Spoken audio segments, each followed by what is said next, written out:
Okay, it's 9:47 on Thursday, 29th of March. Andy's just got one other point he wants to raise as part of his oral representations. Two.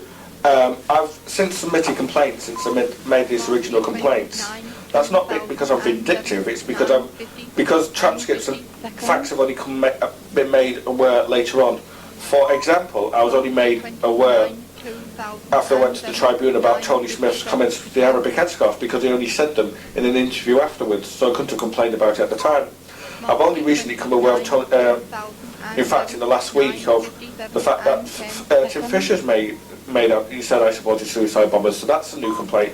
I couldn't have complained about things at the time if I wasn't aware of them at the time. That's point one. Second point is this: witnesses. I'm calling witnesses. I understand I'm allowed to call witnesses. I'm now calling the following witness. I want Nick Ivell interviewed.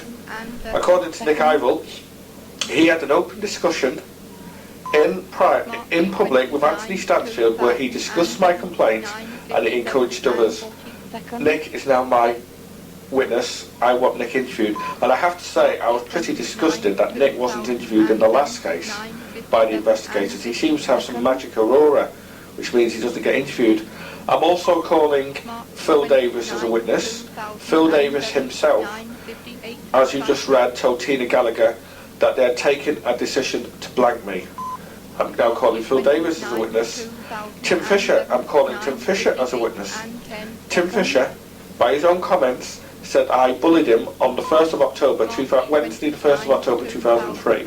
I'll give you my Flexi records, which I only got later, which show I wasn't even at work a day. I'm calling him as a witness. I'm calling Tony Smith as a witness. Tony Smith made allegations about shoe bombing to an Asian member of staff, and by his own testimony, he believes I support suicide bombers simply because I wore an Arabic headscarf. So I'm calling Tony Smith as a witness. I'm also calling Anthony Stansfield as a witness. Anthony says that he, for example, I sexually harassed a number of staff, including Janet Cunningham, who denies it. So I'm calling him as a witness because for him to have made a false allegation at the same time as Phil Davis did is beyond belief. You know, two people don't make the same false allegation at the same time, and as we've heard, there was an open discussion about it. Nick Ivell, for example, says there's a discussion about that. And finally, I'm calling Scott Turner as a witness. Scott Turner says that I was sexually harassing members of staff at a diversity event in London. You will have seen the copy, I presume, that I gave to Dave King, to Ian Wright and Donna Todd shortly after that event, from Ken Mortimer, who thanked me and said everybody was impressed at that event. But it also begs the question, how not only can two witnesses put in a complaint of false sexual harassment, but how a witness could say that it did this kind of behaviour. And I'm also calling Dave King and Janet Robinson. Could I like you to ask them why they didn't include that flexi sheet in, because this would have saved the department a lot of time if they had done. Why they were having interviews with people off tape. What's good to the transcript to me? All the transcript says is what was said on tape. If they had interviews off tape, it won't be in the transcript. So they're all witnesses. I'm calling for this appeal, and I'll be disgusted if those questions are not asked, because they need to be asked. But Nick Ivell is my number one witness. Okay. Anything else, Andy? Was that you? You've not got a membership, have you? This code's killing me. No, you don't look well.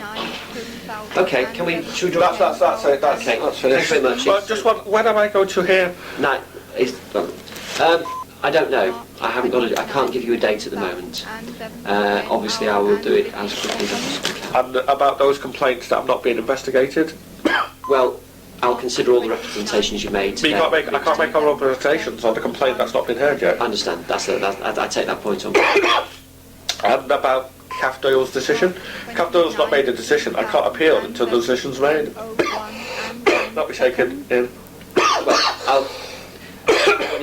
I'll say I'll consider all the representations you made. I'll look at all the material that's available. All the representations in those cases isn't enough, but the procedures have to be followed, which means an appeal officer has to be appointed. In the one where Kath Doyle didn't make a decision, and in the one where the complaint's not been investigated because there had been an error, investigators need to be appointed. I will therefore look forward to the correct procedures being applied, as Miss Uthwaite says I'm entitled to. That's it. Okay. Thank you very much, Andy. 9:53, and that's the end of the tape.